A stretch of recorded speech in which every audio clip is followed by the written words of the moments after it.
Students, आज हम लोग मल्टीपल इंटीग्रल स्टार्ट करने वाले हैं। मल्टीपल इंटीग्रल में आपको डबल इंटीग्रल और ट्रिपल इंटीग्रल ये दो टॉपिक पढ़ना है। तो सबसे पहले डबल इंटीग्रल स्टार्ट करने वाले हैं हम लोग। तो डबल इंटीग्रल नाम से ही आपको क्लियर हो रहा है कि आपको दो बार इंटीग्रेट करना पड़ेगा। कभी आपको लिमिट गिवन होगी और कभी आपको लिमिट गिवन नहीं होगी। आपको बाउंडेड कर्व बता दिया जाएगा कि कर्व किससे बाउंडेड है, बाउंड्रीज बता दी जाएगी और उसके अकॉर्डिंग आपको लिमिट्स फाइंड आउट करना है। देन आपको इंटीग्रेट करके लिमिट्स पुटअप करके फाइनल आंसर तक पहुंचना है। तो सबसे पहले इसका बेसिक जो है कि डबल इंटीग्रल में किस तरीके की लिमिट्स होंगी, क्या होगा, वो कॉन्सेप्ट थोड़ा बता दूं मैं आपको, फिर आगे बढ़ते हैं। सबसे पहली चीज़ कि ये लिमिट्स है, ये डिपेंड करता है, हो सकता है ये कांस्टेंट लिमिट्स हो या ये हो सकता है कि ये लिमिट्स जो हैं वो वेरिएबल लिमिट्स हो। कांस्टेंट लिमिट मीन्स ये भी हो सकता है 0 to इन्फिनिटी कुछ भी हो सकता है, ABCD कुछ भी हो सकता है, ठीक है। कोई वेरिएबल नहीं होगा, मतलब x का फंक्शन या y का फंक्शन नहीं होगा, तब आप उसको कांस्टेंट लिमिट बोलते हैं। अब ये जो कांस्टेंट लिमिट अगर आपको दिखी दोनों तरफ, तो यहाँ पर आप याद रखिए, मैं सिर्फ आपको बेसिक चीज़ें बता रही हूँ जिससे आप क्वेश्चंस अच्छे से सिंप्लीफाई कर सके। तो उसी के अकॉर्डिंग ही मैंने ये वीडियो बनाया है। तो जब आपको कांस्टेंट लिमिट मिले तो आप क्या करेंगे, फर्स्ट कम फर्स्ट लगाएंगे। फर्स्ट कम्स फर्स्ट मीन्स आपको यहाँ से अगर स्टार्ट करते हैं, आप इस तरफ से स्टार्ट करेंगे तो जो वेरिएबल पहले दिख रहा है आपको, कौन सा वेरिएबल पहले है, एग्जाम्पल से और अच्छे से क्लियर करूँगी मैं यहाँ पे।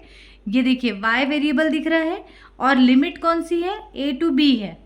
तो फर्स्ट वेरिएबल मीन्स y की लिमिट हो जाएगी आपकी a to b और x की लिमिट ये बाद में आया। उसके बाद अगर आप इधर से स्टार्ट, अगर नहीं मतलब आपको इधर से ही स्टार्ट करना है और फिर सेकंड में dx दिख रहा है तो x की लिमिट हो जाएगी c to d। इसको मैं क्वेश्चन से और अच्छे से क्लियर करने वाली हूँ आगे। अभी फिलहाल आप ध्यान रखिए, फर्स्ट कम फर्स्ट अप्लाई करना है। अब पहुँचते हैं हम कि एक जो लिमिट है वो वेरिएबल लिमिट अगर हो जाए तब क्या होगा, एक वेरिएबल लिमिट होगी और एक कांस्टेंट लिमिट तो रहेगी ही रहेगी। वेरिएबल लिमिट में भी डिपेंड करता है कि फंक्शन ऑफ x है कि फंक्शन ऑफ y है। तो अगर अब फंक्शन ऑफ x है दैट मीन्स वो लिमिट जो है वो y की है। यहाँ मैंने एग्जाम्पल से इसको क्लियर किया है कि अगर limit suppose x to x² है तो ये यहाँ पर आपको वेरिएबल कौन सा दिख रहा है, x दिख रहा है, तो ये y की लिमिट होगी। याद रखना, अगर x दिख रहा है तो ये x की खुद की लिमिट नहीं होगी, ये लिमिट होगी y की, और आप इसको y के रिस्पेक्ट में ही इंटीग्रेट करोगे और फिर ये लिमिट लगा दोगे। याद रखना, अगर x दिख रहा है तो वो y की लिमिट है और इंटीग्रेशन किसके रिस्पेक्ट में होगा, y के ही रिस्पेक्ट में इंटीग्रेशन भी होगा।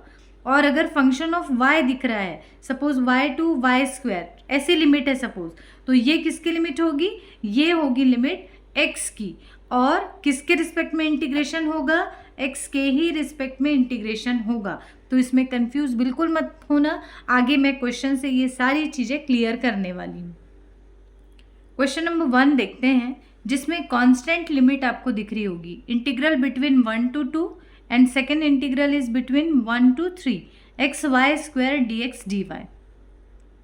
अब इसमें बच्चों को ये कन्फ्यूज़न होता है कि पहले किसके रिस्पेक्ट में इंटीग्रेट करें और कौन सी लिमिट किसकी है। आप अपने हिसाब से अगर कोई भी लिमिट किसी भी वेरिएबल की अगर लगा देते हैं तो आंसर आपका डिफ़र करेगा फिर। तो इसमें याद रखना, आप फर्स्ट कम फर्स्ट अप्लाई करेंगे। दैट मीन्स हमेशा इस डायरेक्शन से आपको स्टार्ट करना है। सबसे पहले आपको y दिख रहा है ना, और आप जैसे आगे बढ़ेंगे तो फर्स्ट वाली लिमिट कौन सी दिख रही है, 1 to 3। तो सबसे पहले ये y जो है, ये किसकी, y की लिमिट कौन सी हो जाएगी, 1 to 3। और सेकेंड नंबर में जैसे आगे बढ़े, कौन सा वेरिएबल दिख रहा है आपको, यहाँ x दिख रहा है, डेरिवेटिव किसका है, dx दिख रहा है, और यहाँ लिमिट कौन सी दिख रही है, 1 to 2। तो ये वाली लिमिट होगी 1 to 2 x की लिमिट, ये वाली हो गई y की लिमिट और ये वाली हो गई x की लिमिट।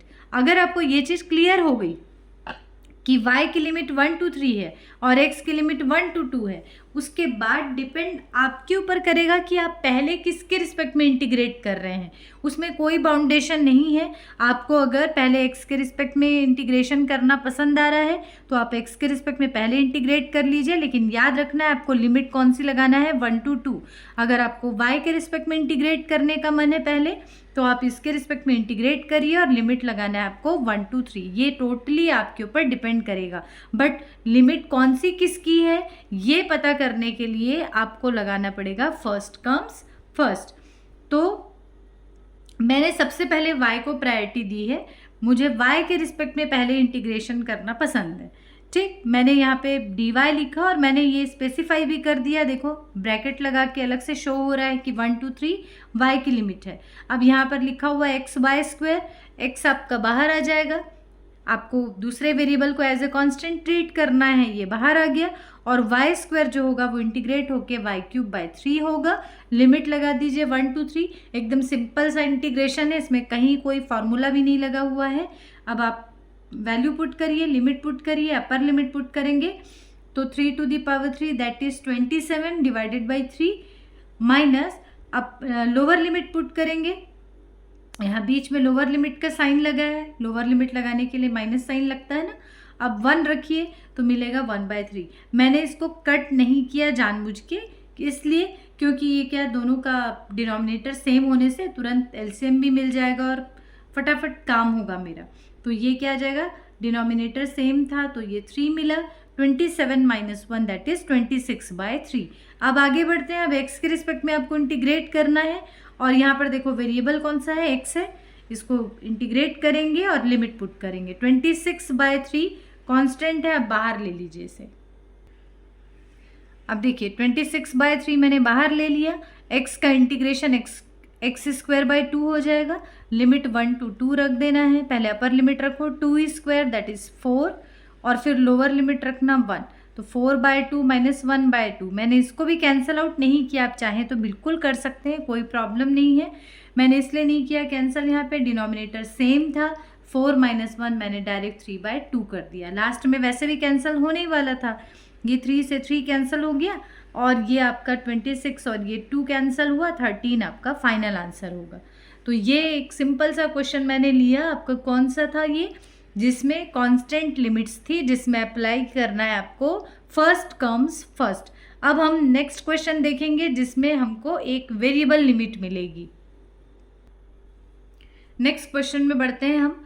इवैल्यूएट डबल इंटीग्रल, ये क्या लिखा है, ए लिखा है।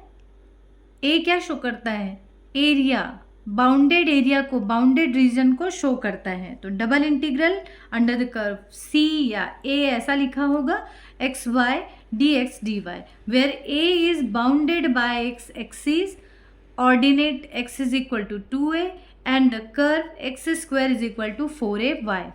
देखो यहाँ पर लिमिट मिसिंग है, यहाँ पर लिमिट गिवन नहीं है, तो मतलब आपको पहले लिमिट निकालना पड़ेगा। लिमिट निकालने के लिए आपको बताया गया है यहाँ पे कि जो a है वो किससे किससे बाउंडेड है, x एक्सिस से बाउंडेड है, ordinate x is equal to 2a, x is equal to 2a means constant line, x is equal to a या x is equal to 2a या x is equal to c या x is equal to 5, ये क्या होती है, constant line. कैसे बनती है ये लाइन देख लेते हैं। देखो ये हो गया आपका x एक्सिस, ये वाला है y एक्सिस। जब भी कभी आपको बोलेगा कि x is equal to a, 2a, 3a, 4a, c ऐसा कुछ कांस्टेंट बोलेगा, तो इसका मतलब ये पैरेलल टू y की बात कर रहा है। x एक्सिस में यहाँ तक 2a तक गए हम लोग, ये 2a पॉइंट है समझ लो, और यहाँ पर जो लाइन ड्रॉ करोगे यही लाइन होगी x is equal to 2a, या x इज इक्वल टू 5 लिखा रहता तो मैं यहाँ 5 लिखती।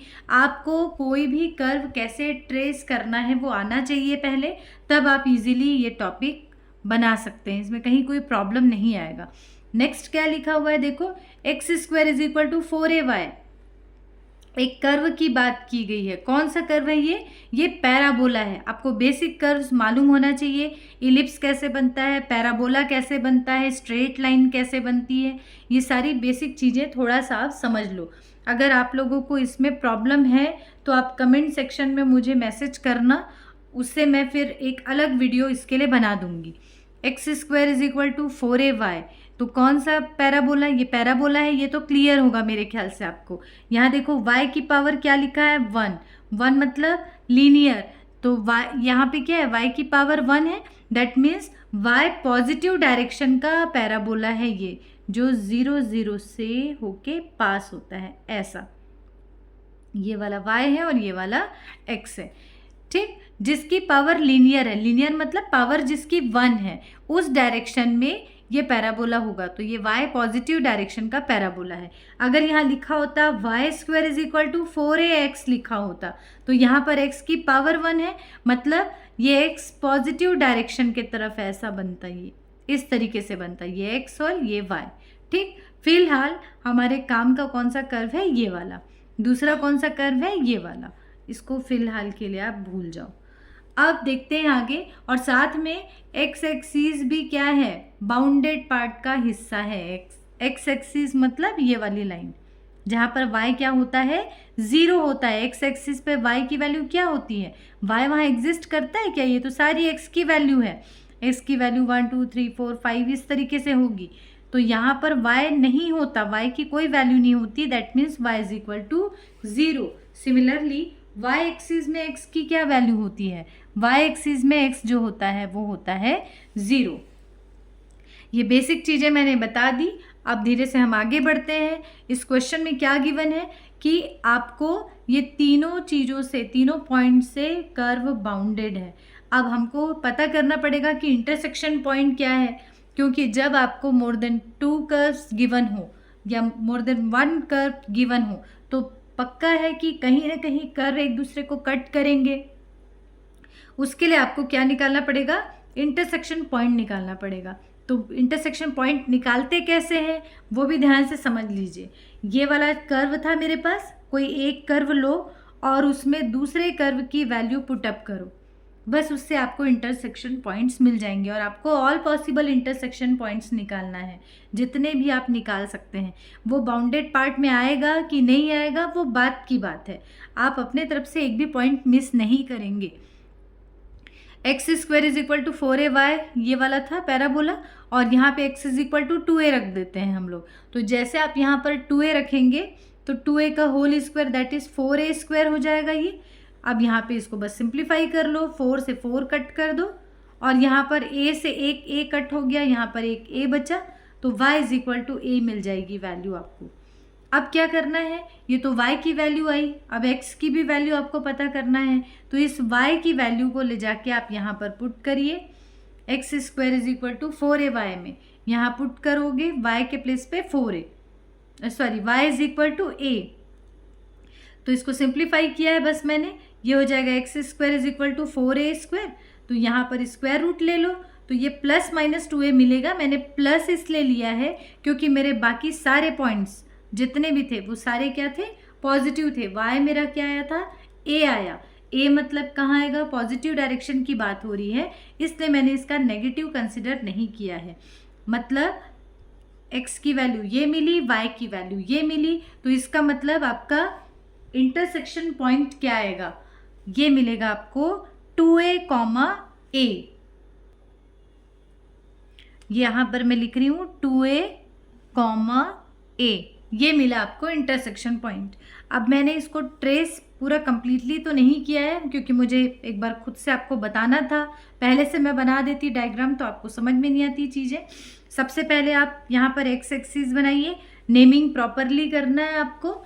ये हो जाएगा आपका एक्स एक्सिस, ये वाला हो गया देखिए वाई एक्सिस, और इसके बाद देखो ये सारे पॉइंट्स लिखते जा रही हूँ मैं। सबसे पहले पॉइंट मेरे को लिखना है 0 0, ओरिजिन से पास हो रहा है ये कर्व, इसीलिए 0 0।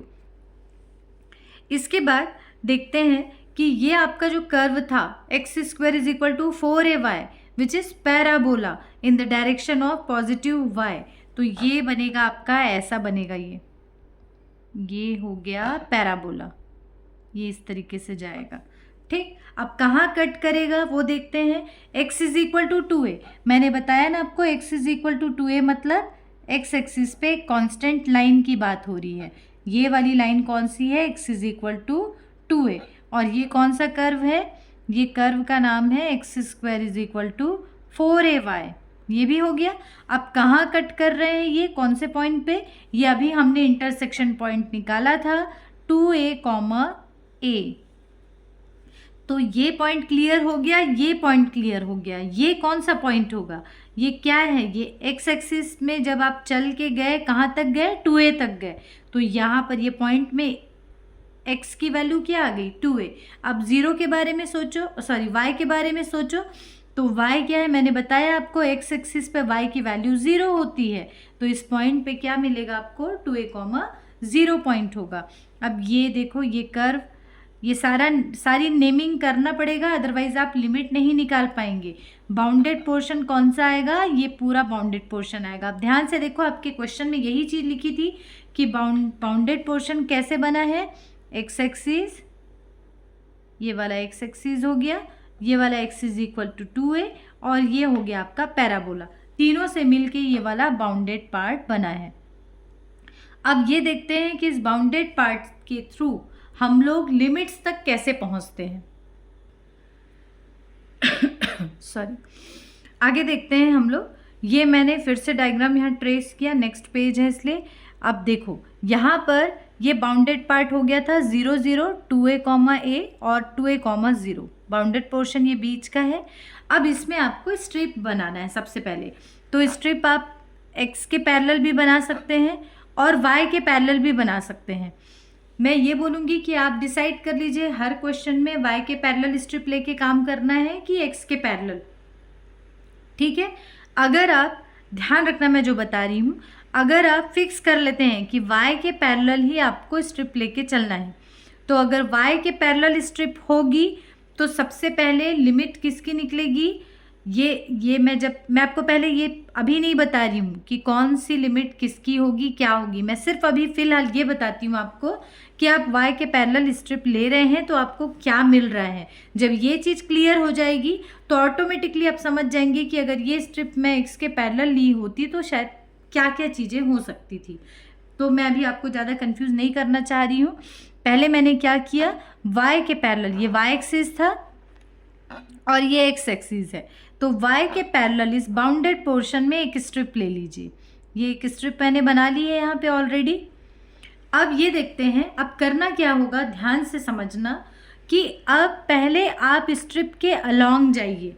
स्ट्रिप के अलोंग मतलब ये स्ट्रिप कहाँ से स्टार्ट हो रही है और y डायरेक्शन में जाना है आपको। स्ट्रिप के अलोंग मीन्स ये मैंने y के पैरेलल ली, खड़ी स्ट्रिप ली है, तो आप इस y के साथ साथ पूरा आगे तक बढ़ते जाओ यहाँ तक। तो यहाँ पर देखो कि y की क्या वैल्यू है, तो ये स्ट्रिप कहाँ पर है, देखो x एक्सिस में है, और मैंने बार बार बोला आपको कि x एक्सिस पे y की वैल्यू हमेशा 0 होती है, तो यहाँ y की वैल्यू मिल जाएगी आपको 0। अब स्ट्रिप जहाँ पर ख़त्म होगी ऊपर, वो वाला पॉइंट देखो कि वहाँ पर y की क्या वैल्यू है। तो यहाँ से मैं y की वैल्यू अगर निकालूँ तो मिलेगा मुझे एक्स स्क्वायर बाय 4a। तो देखो y is equal to 0 to x square by 4a, यही मैंने निकाला। तो y की लिमिट रेडी हो गई, ठीक। किसके रिस्पेक्ट में इंटीग्रेट करेंगे और वो सारी चीज़ें हम बाद में देखेंगे। अभी फ़िलहाल हमने क्या किया, y के पैरेलल स्ट्रिप ली, y के अलोंग गए, y के साथ साथ चलते गए, आगे बढ़ते गए, तो हमको y की लिमिट मिल गई। अब हमको निकालना है x की लिमिट। तो x की लिमिट के लिए क्या करोगे, अब इस स्ट्रिप को इस बाउंडेड पोर्शन में x के तरफ लेके जाओगे। तो x स्टार्ट कहाँ से हुआ है, 0 0 से। यहाँ से आप इस स्ट्रिप को लेके जाएंगे कहाँ तक, जहाँ तक x लास्ट तक गया है। तो वो लाइन कौन सी है, ये x is equal to 2a line है। तो यहाँ पर x की क्या वैल्यू है, देखो 0, और यहाँ पर x की क्या वैल्यू है, ये x की वैल्यू है, ये y की वैल्यू, ये x की वैल्यू है, ये y की वैल्यू। तो x की वैल्यू हो जाएगी 0 टू 2a। ये देखिए 0 टू 2a। आपने नोटिस किया होगा एक वेरिएबल लिमिट दिख रही है और एक कांस्टेंट लिमिट दिख रही है, ठीक। यहाँ पर देखो वेरिएबल मिला और यहाँ पे कांस्टेंट मिल रहा है। तो अब ध्यान देने वाली बात क्या है वो देख लो कि ये जो है वेरिएबल, यहाँ पर ये x दिख रहा है ना, मैंने आपको बताया था ना कि अगर x दिख रहा है तो इसका मतलब वो y की लिमिट है, वो खुद की लिमिट कभी नहीं रहेगी। ये किसकी लिमिट है, y की लिमिट है। तो y की लिमिट है, आप थोड़ी देर के लिए इस वेरिएबल को भूल जाओ। जब ये y की लिमिट है तो आप पहले किसके रिस्पेक्ट में इंटीग्रेट करेंगे, y के रिस्पेक्ट में इंटीग्रेशन पहले होगा, और लास्ट में क्या करना है आपको, x के रिस्पेक्ट में इंटीग्रेशन करना है। मैं फिर से रिपीट कर रही हूँ, ध्यान रखना। सबसे पहले बाउंडेड पोर्शन आप पता करने के लिए इंटरसेक्शन पॉइंट निकालिए, देन आप एक स्ट्रिप ड्रॉ करिए। स्ट्रिप को पैरेलल टू y या पैरेलल टू x आप कुछ भी ले सकते हैं। अभी फिलहाल फोकस करिए कि अगर आप पैरेलल टू y स्ट्रिप लेंगे तो क्या होगा। आप ट्राई करना y के पैरेलल स्ट्रिप लेके ही काम करना। सिर्फ आगे जाके एक टॉपिक हम पढ़ने वाले हैं, change of order of integration, उसमें जैसा आपको क्वेश्चन में बोला जाएगा उसके अकॉर्डिंग आपको स्ट्रिप लेना पड़ता है। तो फिलहाल उसके बारे में नहीं सोचते, y के पैरेलल आप एक स्ट्रिप ड्रॉ करिए, और स्ट्रिप में आप लिमिट के लिए क्या करेंगे, सबसे पहले इस स्ट्रिप के अलोंग जाएंगे। याद रखना, सबसे पहला काम स्ट्रिप के अलोंग जाना है आपको, अलोंग स्ट्रिप। ये स्ट्रिप कहाँ जा रही है, ये y के डायरेक्शन में जा रही है, तो आपको भी बिल्कुल y के साथ साथ ऊपर चलते जाना है। तो यहाँ पे देखना y की क्या वैल्यू थी, 0, यहाँ y की क्या वैल्यू है, x²/4 है। इसलिए मैंने बोला नेमिंग करना, नहीं तो आप ढूंढते रह जाएंगे कि यहाँ y की क्या वैल्यू है। जैसे ये काम हो गया, सेकेंड नंबर में क्या काम करना है आपको देखना है कि अब x की क्या लिमिट होगी। उसके लिए आप इस बाउंडेड पोर्शन में यहाँ पर आप अपनी स्ट्रिप को रखिए इस स्टार्टिंग पॉइंट में, और स्ट्रिप को रोटेट करके ले जाइए कि जहाँ तक ये जो आपकी स्ट्रिप ये ख़त्म हुई ना, सॉरी, जहाँ तक आपका ये बाउंडेड पार्ट ख़त्म हो गया है, तो ये मिलेगा आपको 0 to x = 2a। तो यही मैंने लिखा है 0 to 2a। अब देखो ये कांस्टेंट लिमिट हो गई और एक वेरिएबल लिमिट हो गई। अब वेरिएबल में देखो आपको x दिख रहा है, इसका मतलब वो y की लिमिट है, और पहले आपको y के रिस्पेक्ट पे इंटीग्रेशन करना है। अब जो इम्पॉर्टेंट चीज़ मैं उस समय बताना चाह रही थी, जिसको मैंने नहीं बताया, रुक गई थी मैं, वो ये है कि अगर ध्यान रखना, अगर आप y के पैरेलल स्ट्रिप लेते हैं, जैसा कि मैंने इस क्वेश्चन में लिया था, तो पहले आपको y की ही लिमिट मिलेगी, y की ही लिमिट मिलेगी, और आपको पहले y के रिस्पेक्ट में ही इंटीग्रेशन करना है। ये सब कनेक्टेड चीज़ें हैं। y के पैरेलल स्ट्रिप लिया, ये पैरेलल है, तो y की लिमिट मिली और y के ही रिस्पेक्ट में इंटीग्रेशन होगा। अगर मैं x के पैरेलल स्ट्रिप लेती तो मुझे x के पैरेलल अगर स्ट्रिप लेती तो x की लिमिट मिलती और x के रिस्पेक्ट में इंटीग्रेशन होता। ठीक, फिलहाल x के पैरेलल स्ट्रिप के बारे में भूल जाओ। पहले आप ऐसे क्वेश्चंस की प्रैक्टिस करना कि सिर्फ और सिर्फ आप y के पैरेलल स्ट्रिप लेके काम करना, उससे आपको सारा कॉन्सेप्ट पहले क्लियर हो जाएगा। जब आपको चीज़ें सारी क्लियर हो जाएंगी तो आप x के पैरेलल स्ट्रिप लेके भी काम कर सकते हैं। अब इंटीग्रेशन में मेरे ख्याल से कोई प्रॉब्लम नहीं होगी, सिंपल सा इंटीग्रेशन है। y के रिस्पेक्ट में इंटीग्रेशन करना है, x को बाहर ले लो, y का इंटीग्रेशन हो जाएगा y² 2 और लिमिट लगाना है 0 to x²/4a। अब यहाँ पर x²/4a आप पुटअप करेंगे तो देखो यहाँ ऑलरेडी स्क्वायर है, तो x की पावर हो जाएगी 4 और डिवाइडेड बाय 4a, इसका भी स्क्वायर होगा, 4a का स्क्वायर दैट इज 16a²। अब ये दोनों मल्टीप्लाई करके लिख लो, x⁵/32a²। अब ये आप सिंपल सा इंटीग्रेशन है, कहीं कोई इसमें फार्मूला यूज़ नहीं हुआ है, फिलहाल कोई कॉम्प्लिकेटेड फार्मूला नहीं यूज़ हुआ है। तो x⁶ इसका इंटीग्रेशन करेंगे x के रिस्पेक्ट में तो क्या मिलेगा, x 1/32a², पहले बाहर कर लो, और x⁵ का इंटीग्रेशन करो तो मिलेगा x⁶/6। बस अब इसमें लिमिट लगाना है आपको x के प्लेस पे 2a और 0। यहाँ पर लिमिट लगा दिया मैंने, देखो 1/32a² वैसे ही रखो, यहाँ पर 2a रखोगे, 1/6 को भी मैंने अलग कर दिया, उसके बाद मैंने x के प्लेस पे 2a पुट किया है, तो कितना आएगा, 2⁶ मीन्स 64 और a⁶। देखो चीज़ें क्या कैंसिल हो रही है, 32 और ये 64 कैंसिल हो रहा है 2 से, और वैसे ये 6 जो है ये कैंसिल होगा आपका 2 से, तो ये मिलेगा आपको फाइनली, वैसे ही ए भी कैंसिल आउट करना, फाइनली मिलेगा a⁴/4/3। इस तरीके से आपको, ये कैसा क्वेश्चन था, इसमें दोनों चीज़ें आई। पहली चीज़ कि आपको इसमें क्वेश्चन में लिमिट मिसिंग थी, पहली बात हमने लिमिट निकाली इसमें, और सेकंड चीज़ ये थी कि इसमें आपको वेरिएबल लिमिट गिवन था, वेरिएबल लिमिट मिली आपको। इसके पहले जो क्वेश्चन मैंने करवाया था फर्स्ट क्वेश्चन, उसमें कांस्टेंट लिमिट थी, उसमें फर्स्ट कम फर्स्ट लगाना है। और वेरिएबल लिमिट में क्या करेंगे, सबसे पहले तो आप लिमिट निकालिए, पहले ट्रेस करना है आपको, ट्रेसिंग भी आपको अच्छे से आना चाहिए। मैंने क्लियर कर दिया कैसे ट्रेस करना है आपको बाउंड्रीज, और उसके बाद बाउंडेड पोर्शन में y के पैरेलल स्ट्रिप लेना है, देन आप लिमिट निकालेंगे, और लिमिट निकाल के फिर लास्ट में कैलकुलेशन पार्ट में उतना प्रॉब्लम नहीं जाता है। तो इसके बाद हम लोग और इससे भी कॉम्प्लिकेटेड क्वेश्चंस करेंगे नेक्स्ट वीडियो में। Thank you.